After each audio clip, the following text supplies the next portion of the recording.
గతంలో మా ప్రభుత్వం అధికారంలో ఉన్నప్పుడు కేంద్ర ప్రభుత్వం 30,000 కోట్ల రూపాయలు అప్పు తీసుకోవడానికి 0.5% ఎఫ్ఆర్బిఎం అవకాశం ఇచ్చినా మా ప్రభుత్వం ఈ రాష్ట్ర ప్రయోజనాలు దృష్టిలో పెట్టుకొని విద్యుత్ సంస్కరణలు అమలు చేయొద్దని, వ్యవసాయ బావులకు మీటర్లు పెట్టొద్దని మేము 30,000 కోట్లు వదులుకున్నామని నేను శాసనసభలో చెప్పడం జరిగింది.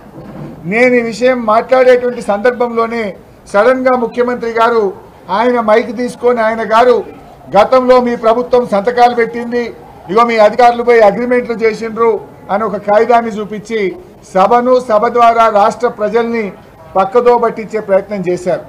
ఈ అగ్రిమెంట్ ఎక్కడిది? ఇది ఆల్రెడీ నేను చెప్పిందే, ఆయన కొత్తగా వెలికి తీసిందేం లేదు. గతంలో ఉదయ్ స్కీములో కేంద్ర ప్రభుత్వము దేశంలోని అన్ని రాష్ట్రాల మీద ఒత్తిడి పెట్టి 27 రాష్ట్రాలను ఉదయ్లో చేర్చారు. అప్పుడు కాంగ్రెస్ పార్టీ అధికారంలో ఉన్న రాజస్థాన్, హిమాచల్ ప్రదేశ్ తదితర రాష్ట్రాల్లో కాంగ్రెస్ పార్టీ కూడా ఉదయ్ స్కీమ్లో జాయిన్ అయింది. దేశంలో 27 రాష్ట్రాలు జాయిన్ అయినాయి, తెలంగాణ రాష్ట్రం కూడా జాయిన్ అయింది.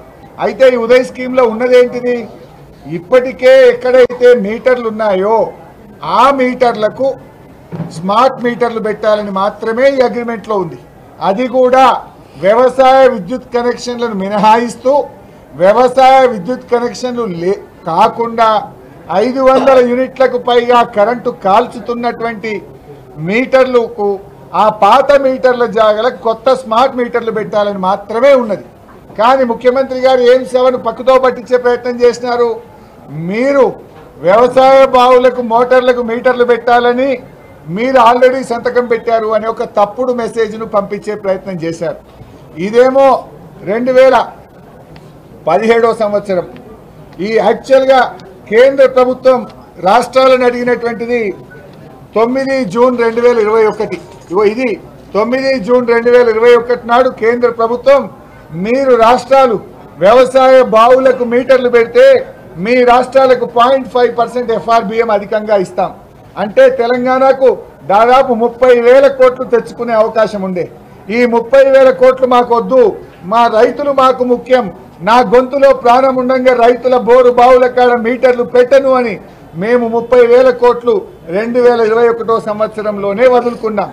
అంటే ఇవాళ రేవంత్ రెడ్డి గారు సభలో అంటుండ్రు మీరేదో ఎలక్షన్ల ముందు రైతుల్లో వ్యతిరేకత వస్తుంది అని వదులుకున్నారన్నారు. ఇది వచ్చింది ఎప్పుడు? 9 జూన్ 2021. కేంద్ర ప్రభుత్వం కూడా ఏం చెప్పింది ఇందులో 31 మార్చ్ 2021లోగా మీరు మీ యొక్క ఇష్టాన్ని తెలియజేయండి. అంటే మాకు ఇచ్చిందే 2 నెలల టైం. 31 మార్చ్ 2021లోగా మీరు ఇలా చేరతారా చేరరా అని అడిగింది. అడిగితే మేము చేరము అని రాశాం. మేము 2021 ఎలక్షన్లు ఉన్నాయా? 3 ఏళ్ల ముంగట 21 full year, 22 full year, 23 full year. 3 ఏళ్ల ముందంటే ఎన్నికల ముందా ఇది? 3 ఏళ్ల ముందు మేము మీటర్లు పెట్టమని, మాకు మా రైతులు ముఖ్యం, మా రైతు ప్రయోజనాలు ముఖ్యమని మేము కేంద్ర ప్రభుత్వానికి లేఖ రాశాం.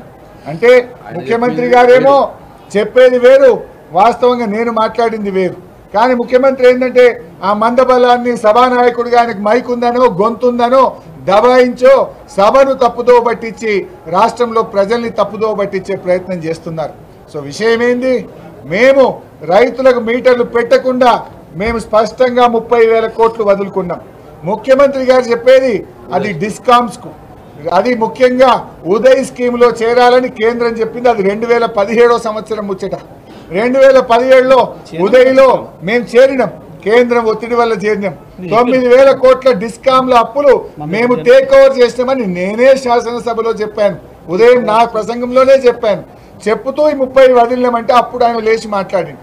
మీరు ఏ సందర్భంలో లేచి మాట్లాడారు? రైతులకు మీటర్లు పెట్టము అని 30,000 కోట్లు వదులుకున్నామని నేను చెప్తుంటే మీరు సడన్ గా నన్ను కూర్చోబెట్టి సభలో మైక్ తీసుకున్నారు. మైక్ తీసుకొని ఇక మీరు అగ్రిమెంట్లు చేసి కాగితం చూపించారు. అంటే ఏంది? బోడగుండుకు మోకాలకు లింకు పెట్టుడు. నేను చెప్పిందేమో 0.5% ఎఫ్ఆర్బిఎం, మీరు చెప్పేదేమో 2017 ఉదయ్ స్కీమ్. 0.5% ఎఫ్ఆర్బిఎం 2021 సంవత్సరం, మీరు చెప్పిందేమో 2017 సంవత్సరం. ఆ 2017లో ఏమున్నది? ఉదయ్ స్కీము ఆల్రెడీ మీటర్ ఉన్న చోట ఆ పాత మీటర్ తీసి కొత్త స్మార్ట్ మీటర్ పెట్టమని ఉన్నది. అందులో దేశంలో 27 రాష్ట్రాలు చేరినాయి. నేను చెప్పింది ఏంది? వ్యవసాయ విద్యుత్ కనెక్షన్లకు మీటర్లు పెట్టమని 30,000 కోట్లు వదులుకున్నాము అని నేను చెప్పిన. అంటే ముఖ్యమంత్రి గారు బోడగుండుకు మోకాలకు ముడిపెట్టి మందబలం ఉందని ఆయన సభా నాయకుడని ఇష్టం వచ్చినట్టుగా మాట్లాడి మా మీద బురద జల్లే ప్రయత్నం చేసినారు. కానీ ప్రజలకు తెలుసు కదా, మీటర్లు మేము పెట్టలే కదా. దీన్ని బట్టి ఒకటి అర్థమవుతుంది, బహుశా ఆయన ఏదన్నా వ్యవసాయ బావులకు మీటర్లు పెట్టడానికి రంగం సిద్ధం చేసుకున్నాడేమో, అందుకోసం మా మీద ఏదో బురద జల్లి ఇదంతా ఒక నాటకం ఆడుతున్నట్టుగా ఉంది. అయినా మేము ఆ స్మార్ట్ మీటర్లు కూడా పెట్టలే ఇప్పటిదాకా. మా గవర్నమెంట్ ఉన్నప్పటి నుంచి ఆ పరిశ్రమలకు 500 యూనిట్ల పైన కరెంటు కాల్చే పాత మీటర్ల కాడ స్మార్ట్ మీటర్ కూడా మేము పెట్టలే. 7 ఏళ్లలో అగ్రిమెంట్ జరిగిందేమో ఉన్న మీటర్ కాడ స్మార్ట్ మీటర్ పెట్టేది. అది వ్యవసాయేతర. వ్యవసాయానికి కేంద్రం మెడ మీద కత్తి పెట్టినా 30,000 కోట్లు ఆశ చూపినా వదులుకున్న చరిత్ర బీఆర్ఎస్ది, మా నాయకుడు కేసీఆర్. కానీ మీరు సభ ద్వారా ప్రజల్ని తప్పుదో పట్టించే ప్రయత్నం చేశారు. ఈ విషయాన్ని క్లారిఫై చేస్తామంటే మాకు మైక్ ఇవ్వకుండా సభను వాయిదా వేసుకొని పారిపోయినటువంటి ఈ ప్రభుత్వ తీరును తీవ్రంగా ఖండిస్తున్నాం. Like, share, subscribe.